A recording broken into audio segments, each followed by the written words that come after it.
Everyone to Indiethon, and we're coming back to quite the race we have going on here. Momodora Reverie under the Moonlight, and we have some wonderful runners to show it off for us in a fashion that I think is best described by this donation that we just received. $30 from Ducky2010, which says Epic Momo Gaming. Take it away, friends. Oh, Epic Momo Gaming, hell yeah. Oh, Yeah, sweet. thank you, Ducky. Yeah, thank you so much, Ducky, for the donation. Hello, everybody. My name's DoubleDubbel, and with me I have Leo. Hi. Who I'm gonna be racing the this cute little indie game by Bomb Service called Momodora Reverie under the Moonlight. Or as we call it in the community, Momo 4. Because this was the fourth game in the series, but the first that didn't use a number. Besides the first, because it's the first game, they never use a number. Anyways, we're going to be running any percent for you. Any percent normal, and normal refers to the difficulty. Today on commentary, so we can do... we can just do gaming, and don't have to talk that much. Because this game requires a fair amount of focus. Yeah, so I'm DreamFox, and I will be doing commentary for these lovely runners today. Yeah, always nice to have someone do that when racing, so you don't have to. So there is no. So someone doesn't have to do commentary while the other one gets to focus entirely on the race. Are we ready to start the race? Well, I am now, because I was trying to press buttons and it wouldn't go, and then I realized my controller had disconnected somehow. Hope that doesn't happen during the run. Luckily, it's the future, and we can just plug them out and plug them back in, and everything's fine. Alright, so we're gonna pick the first file, because if things go wrong, we'll have to reload the save, and it's just easier to load the first file. So, important thing here for run validation is to show keyboard mapping. And I have one of the movement buttons set to numpad 1, just to show that I set this myself. No, don't actually play on keyboard. I'm gonna play on controller here. There's two controllers types, as you can see on my screen here. It's controller and controller alt. All it changes is it swaps the roll and ranged attack buttons. And for a very certain trick that we're gonna be doing in a bunch of places, we're gonna play on regular controller. I'm pretty sure you do as well, Leo. Yeah, that's right. Yeah, so basically we want to have the roll and the jump and roll buttons right next to each other on the face buttons. So here's where we select our difficulty. There's easy, normal, hard, and once you beat hard, you get insane difficulty, which DreamFox, correct me if I'm wrong, but it's the same difficulty as hard, except you have 1 health throughout the entire thing. Yes, you start with 1 health, so any type of damage you take will kill you, but you can still get the health upgrades if you want to, and that will allow you to survive some hits in the late game. But yeah, it's a difficulty.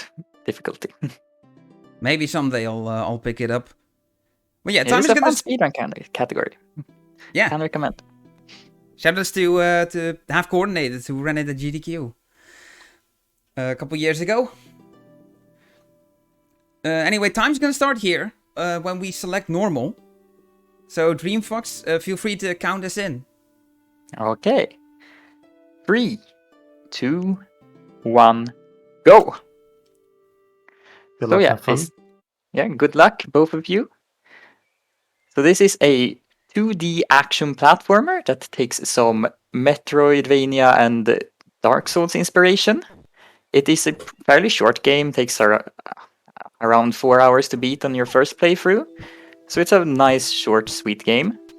So here at the start, we have a roll, which is faster and also allows you to dodge enemy attacks and also dodge through enemies, which makes it a very valuable tool for going fast and avoiding enemies.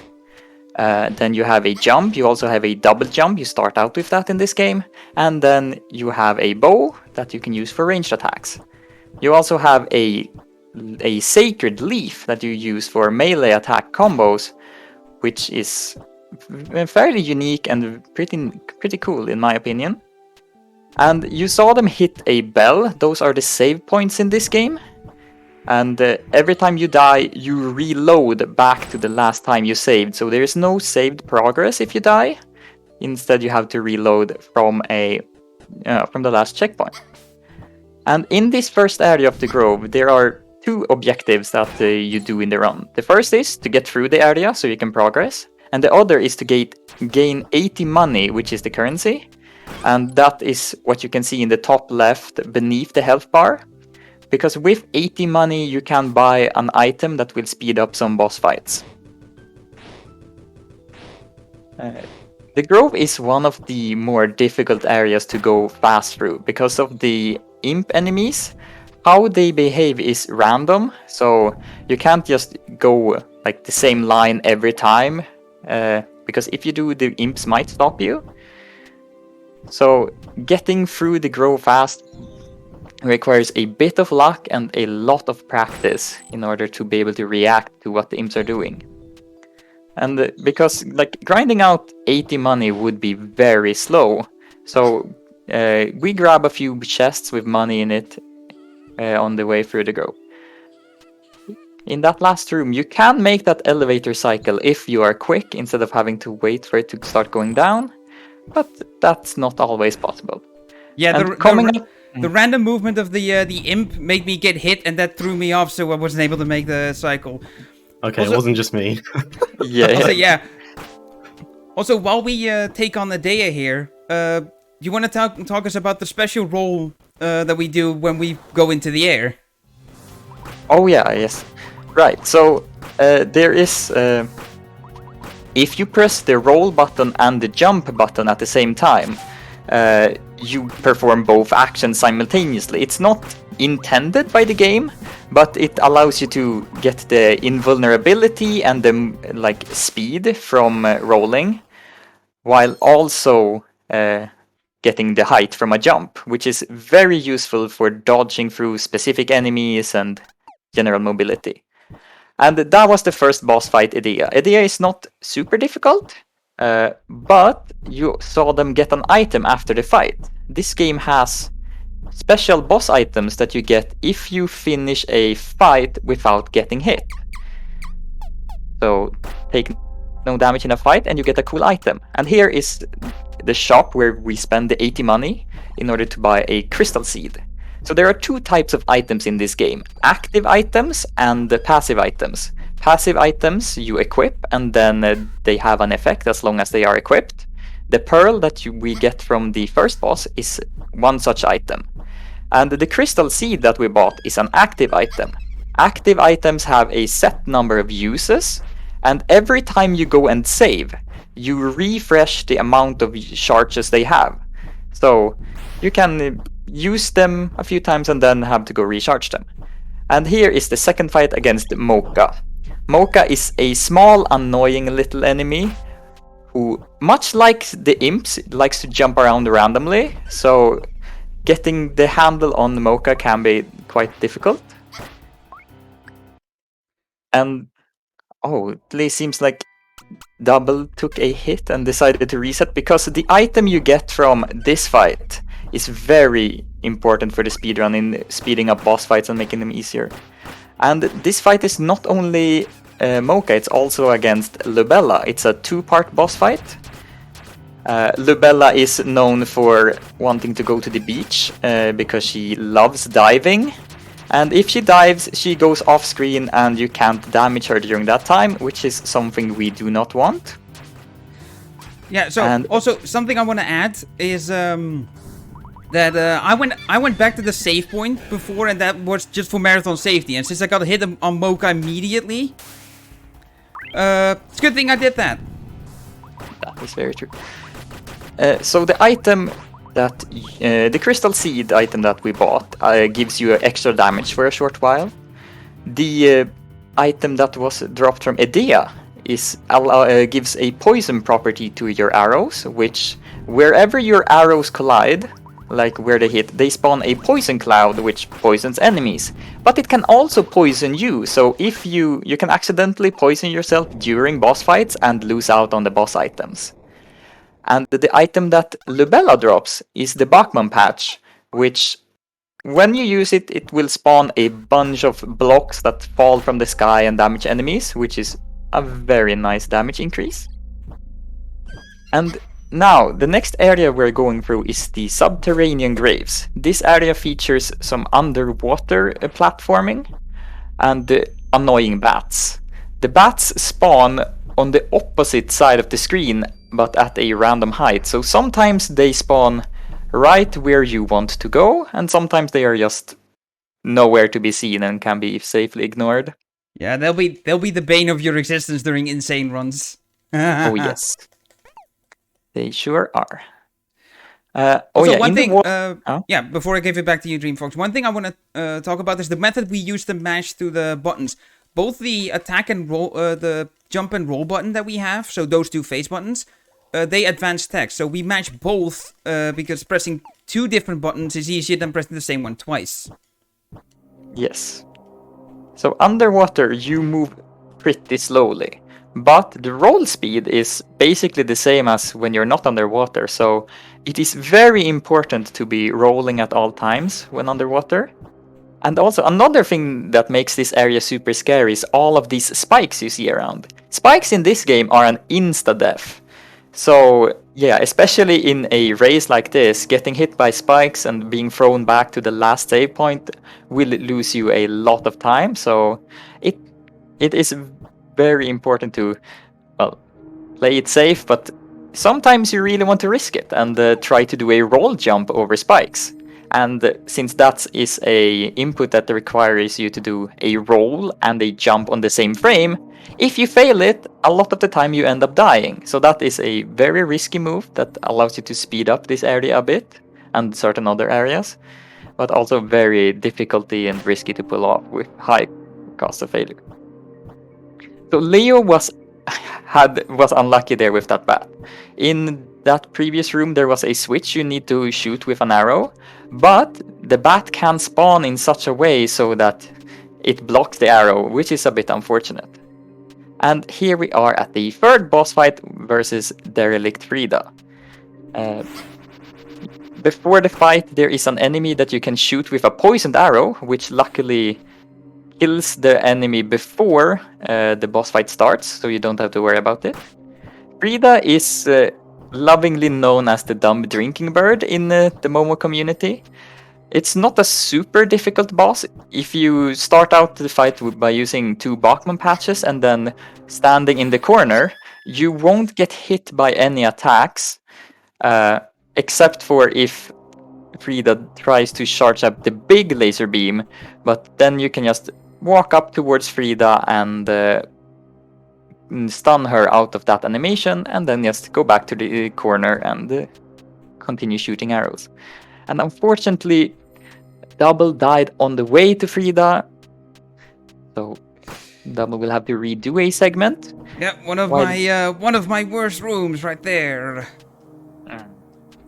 Yeah, the subterranean graves is a difficult and dangerous part of the run. The spikes.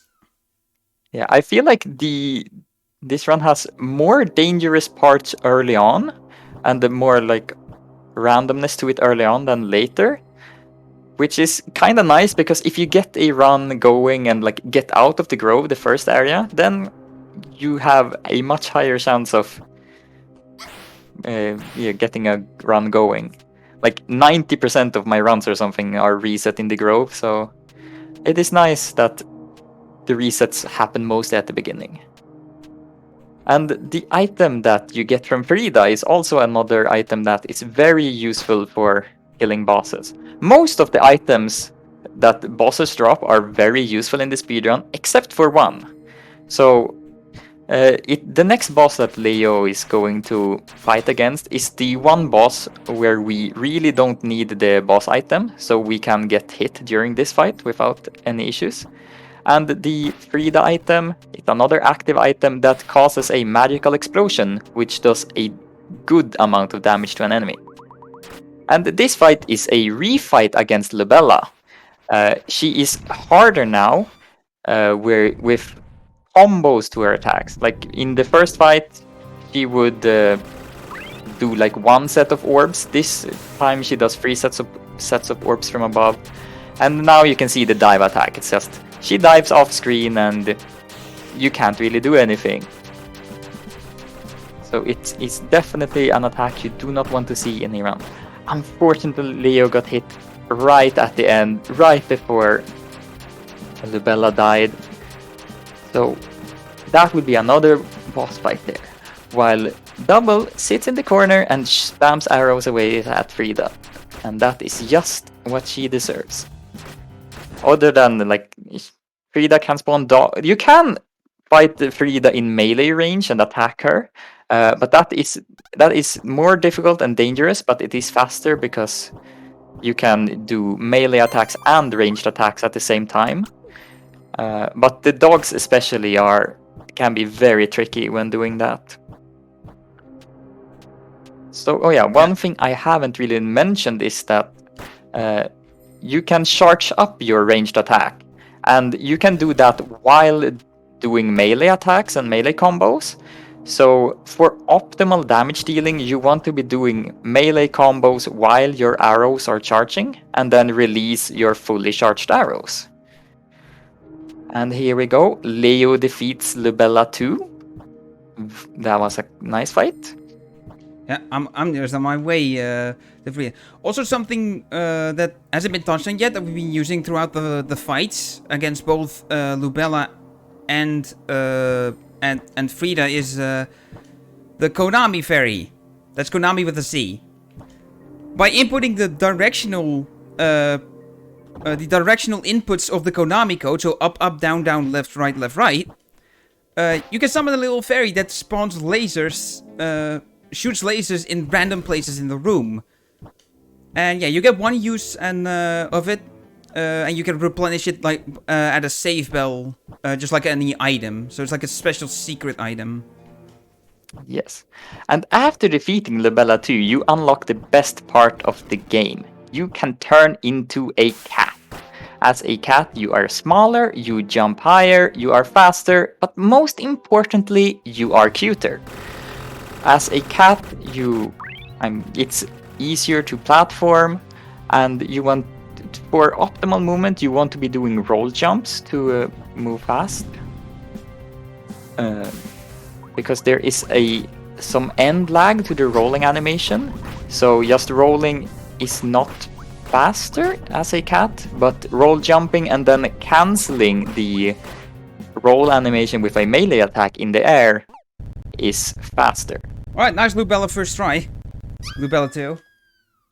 That is very good. So now, the goal right now is to get the 4 karst crest fragments in order to gain access to the castle. Because there is a corruption spreading throughout the land, and in order to find out where it is coming from and get help in stopping it, we are trying to get an audience with the queen in the castle. But the castle is blocked off by a barrier, and in order to open up the barrier, we need the 4 karst crest fragments. We have already found one that was after Frida that I forgot to mention. Each of the crest fragments gives you a new power. The one you get from Frida allows you to charge your arrows faster, which just increases your damage, or your damage per second. Yeah. In addition to that, the fastest way to do damage with arrows is before you get the upgrade, you spam them, as we've been doing. But now that we have the faster upgrade, it's actually faster to do what we call half charges, which is shooting an arrow after you see the yellow particles of partly charging. Yeah. Arrows have 3 levels of charge. Uncharged arrows, which is just press the button and you shoot an arrow. Half charge, where you charge for a short duration and then you release 1 arrow that is more powerful. And then finally, full charge, which is 3 arrows that deal more damage. And the next part of the run is to get the second crest fragment, which allows us to warp. That minimizes backtracking, which is why the route is done as the way we're doing it, which is try and get the warp fragment as early as possible to minimize backtracking. And what Double is doing right now is entering a room with a bell. There are a few bells, like one bell in each major area that you can warp to. In order to warp to a bell, you have to have been on the screen where that bell is. So you just have to enter that room and then you can leave it. But taking the bell as a safety save is a smart choice as well. Yeah, it's like we get in the room and the save point's right there, so might as well take it. Mind if I cut in just for a little bit? Yeah, sure. Ow. Alright, just here to remind everyone that Indiethon does in fact have merch for sale. Thanks to our friends at Route 2 Apparel, we're selling all sorts of merchandise, including shirts, hoodies, mugs, and tumblers. Minimum of $5 of each sale is going towards Puppies Behind Bars, so you can go to www.store.indiethon.live to check out the entire lineup and have some of that money go to a fantastic cause. Our next part here is going to the Cinder Chambers in order to get the third crest fragment. So Leo grabbed the second crest fragment earlier, which allows you to warp, and used that to warp back to that earlier save point that we talked about in the monastery. And now it's time for one of the more difficult fights in the run against Arsonist. Arsonist has a lot of health and some attacks that can be annoying to deal with. But mostly because of the high health amount, it turns into a long fight, and a long fight leads to more opportunities to make a mistake. And you can see Leo doing the half charges, where it like flashes yellow, and it takes a little bit longer before a longer time between each arrow. But this is a clean Arsonist fight.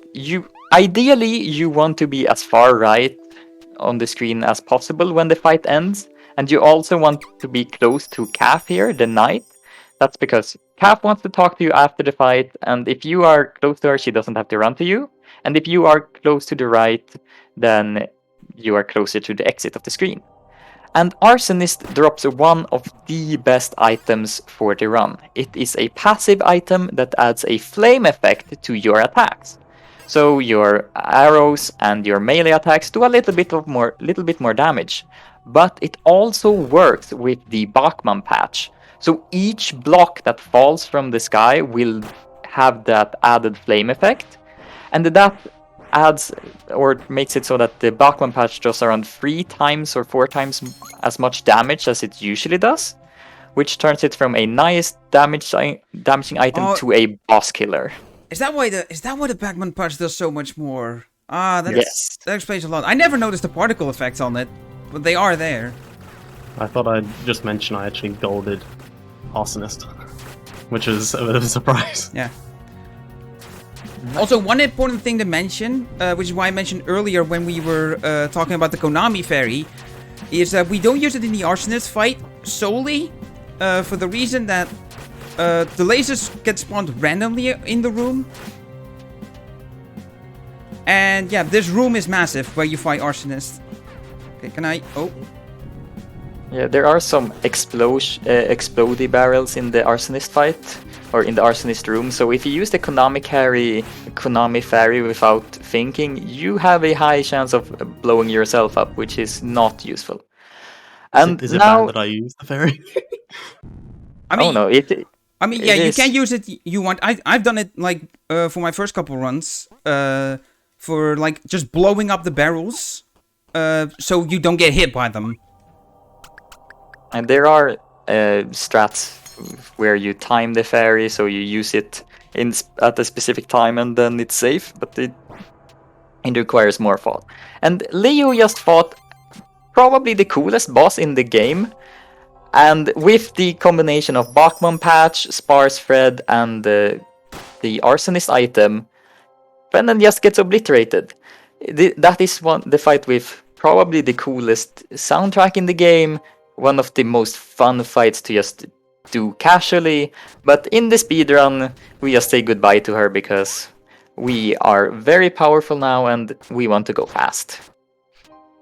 And that also allows you, that also gives us the 4th Karst Crest Fragment. So I forgot to mention that after fighting Arsonist, we also got a Crest Fragment, which allows us to do an air dash, which is really good for movement. Very fast, it has a short cooldown after use, so you can't spam it, but otherwise it's basically a roll in the air.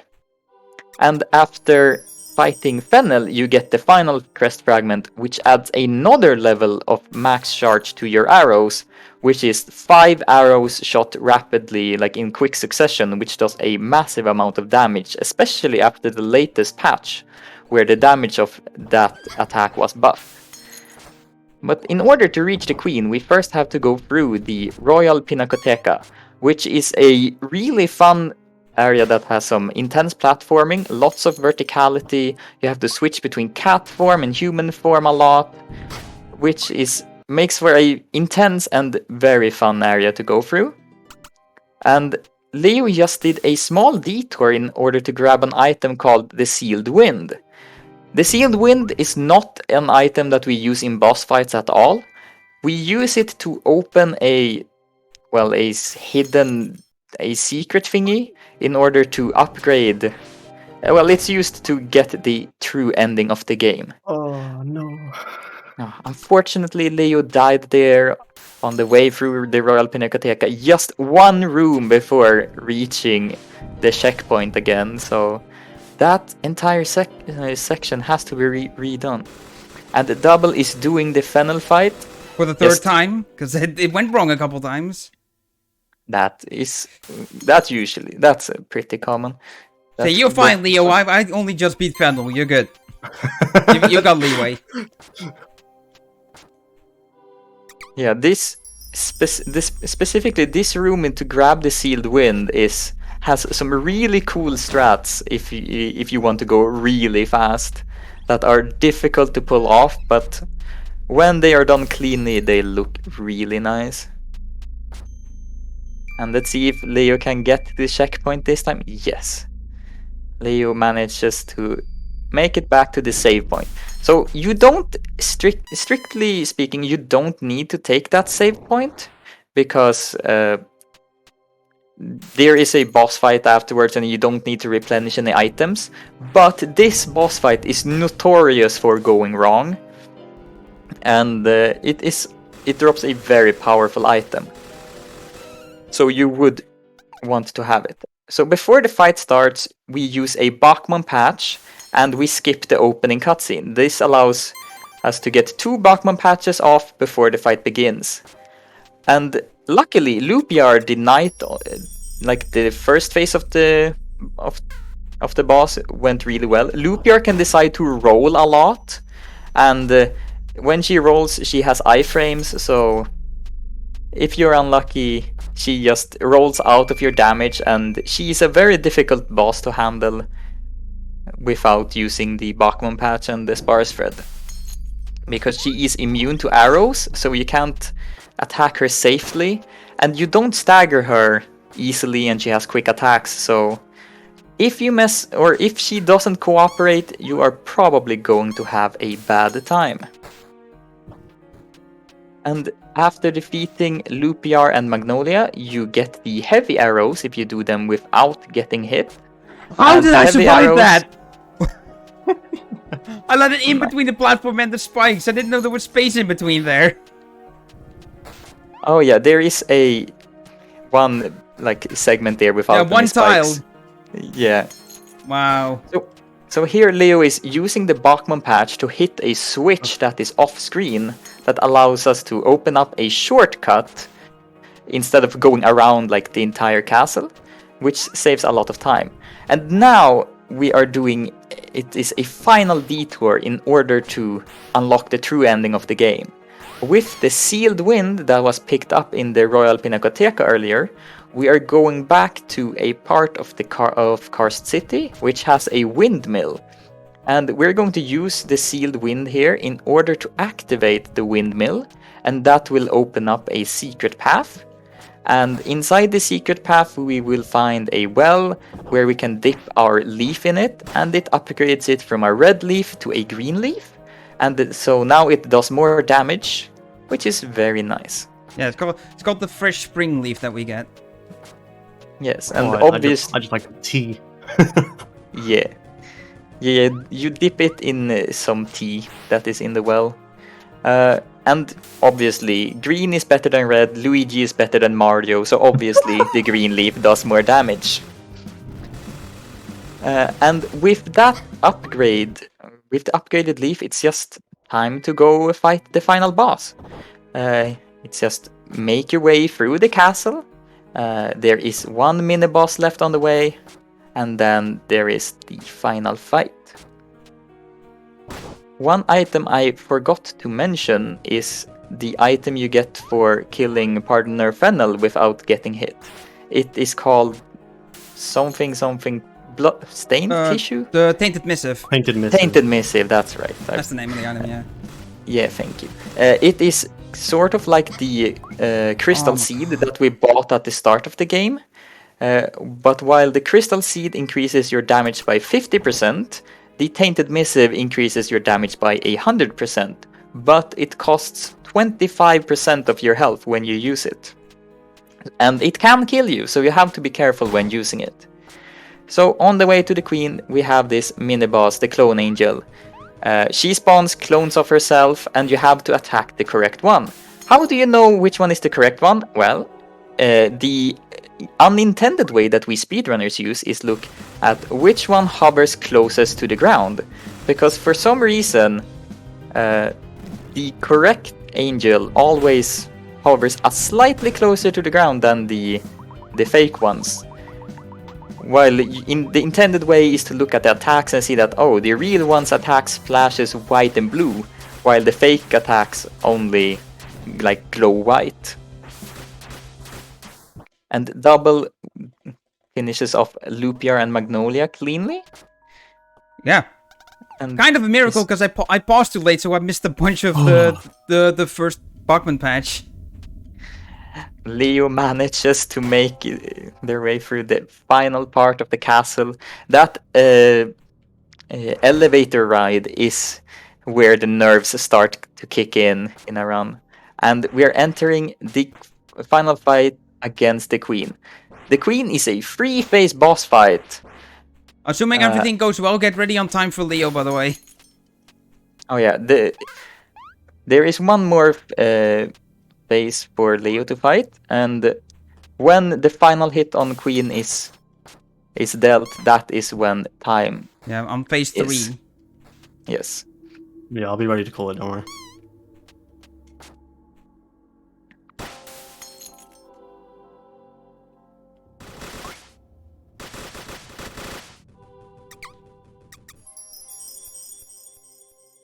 Time. And there you go. GG. The Queen fight is, like, with all the items we have picked up from boss fights and such, it's not a super difficult fight. With the damage from, like, the upgraded leaf, the tainted missive, the pocket incensory, and the heavy arrows, most of the phases go down in just, like, less than 10 seconds each. So it is a... It just shows how powerful all the items that we pick up during the run are. And now Double has grabbed the upgraded spring leaf and just has to go through the castle. Yeah. So yeah, running back to the checkpoint in the monastery that I warped to, because not only is it the checkpoint you warp to, but it straight up also is the closest checkpoint to this area. So that's why we also backtrack to it. The Karst Castle again? Yeah, the monastery checkpoint is the most teleported to checkpoint in the run. You teleported to it, I think, 4 times throughout the run. So yeah, and out of all the teleports, you only don't teleport to monastery twice. You after you beat Fennel, you teleport to Karst City, and then here once you've gotten the spring leaf, you teleport to Karst Castle. Every other Yeah. teleport is a monastery, which sometimes confuses me, and I sometimes forget about these alternate teleports, don't know where to go, or I teleport to monastery instead. Yeah. Also, since the race is decided, I'm just gonna take my moments to pay respects to Kath here. Oh yeah, Kath is very tired after climbing the castle. If you play this casually and talk to her, she is the one who is trying to like help you and do the same thing as you, like try and reach the queen to figure out why the corruption is spreading. And like, climbing up the entire castle in full armor is just super tiring. So she's just taking a nap there. Don't worry about it. You can call her an Uber if you want to, and she gives you a flower as a gift. That is definitely what happens if you talk to her. And so yeah, the reason we do the I missed it. yeah, there is One hit a away. way to. You can do a quick kill on the clone angel, or like you can kill her in one cycle if you do 2 sparse threads and then 2 melee hits. Yeah, it's very tight. Yeah. Yeah, I found the real one too late, so, oh, no, this way. I found the real one too late, so I couldn't get the second hit in, so I was 1 hit away. Also kind of got thrown off because I didn't transform into a human before the fight started, so I'm just gonna do that now. And I didn't map to the item. The item that you have equipped is in the top left. This one's slower. There we go, got it. I was slower, but I got it that time because I like chained everything together fast enough. Yeah. Because you get like, It's yeah, there's like this own internal timer of when the clone angel disappears, and that timer will start once you do the first hit. So when you hit the first sparse thread. So I was slow on the tainted missive, but not on everything else. So I still got the quick kill. Okay, just gonna let that attack go through. It is because like when you hit her, you stun her for a short time, and that after the stun ends is when you have the stun timer. Yeah. In order to perform the combo and also the movement. Her. Also the movement on the elevator there was not just for fun. It's also to distract the enemy attacks. Or yeah, to manipulate the enemy attacks so they become dodgeable while you're stuck in the elevator. Yeah, well, during the elevator ride, there are 2 witches that will throw magic attacks at you. One of them will just shoot a projectile towards you, and the other one will like spawn a magical vortex beneath you. Oh no, I missed the second spark. Okay, well, we're doing this fight normally now. Nice. Okay, there we go. She doesn't Good have. backup. Yeah. Now, how about I just don't die before the next checkpoint, please? Yeah, especially like this room coming up with these 4 small platforms. Like if you are on a good pace, this room is deceptively hard. Like the cat hitbox for platforming, it's not the full length of the cat. So like it's smaller than you think. So it has happened a few times that I have missed a platform and died. Yeah, classic one block jumps. So yeah, this is where I died before because I got sniped by the bomb. Alright, here, final checkpoint. Confirming that I have my items.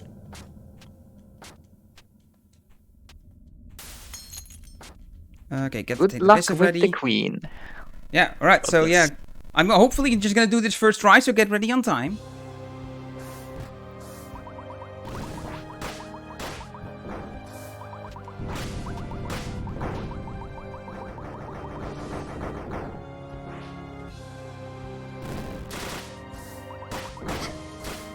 Nope. Did it wrong. Did you equip heavy? Did you get heavy arrows? Looks like you have a I should. pearl on. Make Oh sure no, those I are never equipped. did. Dang. And the pocket intention. Classic. Yeah, Take off pocket. the. Pocket. Oh. Oh yeah, no. There you go. Yeah, there we go. He's Now, got it. now the item setup is right.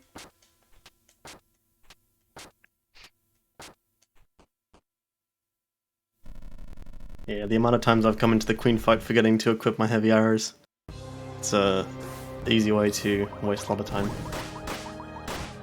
Yeah. Optimizing like inventory management is. It's not like a huge part of the run, but once you get it down, it feels super smooth. And I mean, it does save you several seconds. Yeah. Yeah, also I didn't do the strat right, so I have this, I have to sit this out now. Yeah. I can do the sports strats in this phase. Yeah. So the first phase of Queen always starts with the same attack. And the second phase, or the first and second phase always start with the same attack in the Queen fight. And if you do these strats correctly, that is the only attack you will see. Yeah. And then the third phase is a cycle of attacks so it's the same every time. But if you mess up the first or second phases, then a Queen will go off script, so to speak, and you will have to improvise a bit. Also, if you're wondering why I'm resetting after getting one hit, it's because the attacks bring me so low health that I will get killed on a second missive use, and You need to start the fight. phase 3 takes a second missive use. Oh, I thought that was in the cutscene. Yeah, and if you get hit during the fight, you can change your Tainted Missive to the Crystal Seed and use that instead for a lower damage boost. I think that's alright still. I think you're going to die if you use the Tainted Missive. Right, I'll just reset for safety then. Not gonna waste time on that. There is, like, it was part of the Dark Souls inspiration for this game is that in the first area of the game, you can, in the first area of the game, like the first item you get is called the Bellflower. It is, for all intents and purposes, an Estus flask. So it's a healing item that you recharge whenever you go and save, and then throughout the run you can upgrade it with more charges. But because this is a speedrun, we don't bother picking it up, because that would be slow. Alright, even without the tainted missive boost, because it ran out, I got decent damage on this. Yeah, almost actually did the cycle. You don't have the pocket incenser equipped. You did not save after doing that many. Ah, that's why. Okay, so Bachman patch. You got this, man. Yeah. No, Bachman patch here. There we go. Alright, there we go. I believe in the dream. You can do it. I mean, the third phase is the most straightforward, like strat-wise. Just like wait for the white flash, then pause like 1.5 seconds, activate the missive, activate the Bachman patch, do the Konami fairy in between. I mean, sending the Bachman patch the wrong way is kind of an issue. Ah, damn it. So close. Like, when... Should equip heavy arrows, or pocket incendiary rather. Yeah, thank you. There you go. Okay, take the missive. Right. When you get the third face down, like, it is not too difficult, because she always starts with the attack that is 2 large explosions on the sides of the screen. So dodging that is pretty simple, because you can stand in the middle. And if you play it well, then she will die during that attack. The second phase rather, is probably the trickiest. It has the same attacks as the first phase, but they have some added stuff to them. So like when she dives off screen, she spawns 2 orbs that fly out and such. So it's just like this first phase again, but more difficult, basically. Yeah, so what threw me off was that I didn't do the Konami fairy in between Bachman patches. There we go. That time I got it. Okay, this should be good. Time! GG. Let's go. Died a few more times than I would have liked.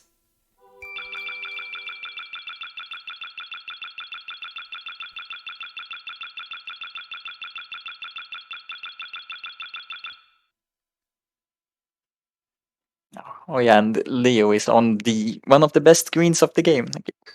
When you sit through the credits, you get the lovely "Thank you for playing" message, Yeah. which is a very nice thing to see after you play the game or after you finish a run. It's just a very nice screen to end things on. I'm seeing still underestimate, so that's good at least. Yeah, we're still chilling. Fantastic playing on both of your guys' parts. Well, yeah, this game is tricky. The learning to do the bosses damageless is it's both more and less difficult than it seems. Less difficult because we have strategies developed to make the damageless fights as nice as possible. Like take away as much RNG as possible. Have a strat where if you do everything correctly, you'll just get the damageless fight. But it's more difficult because you still gotta do it. And it's just the damageless boss items are just so integral to the run. But yeah, it's not as hard as you might think from having played it casually. Yeah. But yeah, if you want to get into this game, we have a lovely Discord, as most speedruns do, that you can join. You can find the speedrun page for this game at speedrun.com/momo4. Bringing that back. That's a number 4. Yeah, Momo and then the number 4. So Momo4. And yeah, you can find the Discord link there. If it's not there, I'll yell at the mods to add it. Don't worry, I got you. And yeah, if you're interested in this game, feel free to hit us up. I'll be back to you shortly. With you shortly with something that'll let the host mention. But yeah, this is gonna be it for Momo. Thank you, thank you, Dreamfox, for helping for providing commentary, so we could focus a little better. Yeah, you're welcome. Imagine what this one would have been like if I had to do all the talking. Yeah, no worries. I love doing commentary, and I love this game, so highly recommend just playing this casually. It's a very fun adventure. Yeah, there's a lot of stuff we skipped as well by doing any percent. There's like hidden collectibles, ivory bugs, which is a collectible. If you get them all, there's a special thing you can get. And earlier in the run, when we were talking about difficulty, Dreamfox mentioned that you could still extend your health, and that's another one of the collectibles is vitality fragments, which increase your maximum health. And yeah, there's a category for that as well called AVIP, which is all vitality fragments and ivory bugs. And bosses. There is one hidden boss that is not needed for any percent, so that one is also included in that category. Yeah, the optional boss. There's an achievement for it as well for beating it. So yeah, I won't take up any more time with this game than I've had already. So back over to you, Bun. Of course, I think we have in fact met the criteria for epic Momo gaming. At least I'd certainly say so. Wonderful job on both the runners of parts. Excellent race. I've actually been pretty interested in Momodora for a while, and I think this might be the trigger to get me to actually just buy the gosh darn game already and stop being greedy. With that out of the way, though, we will be moving right on to the world next door, also by DoubleDubbel. So stay tuned.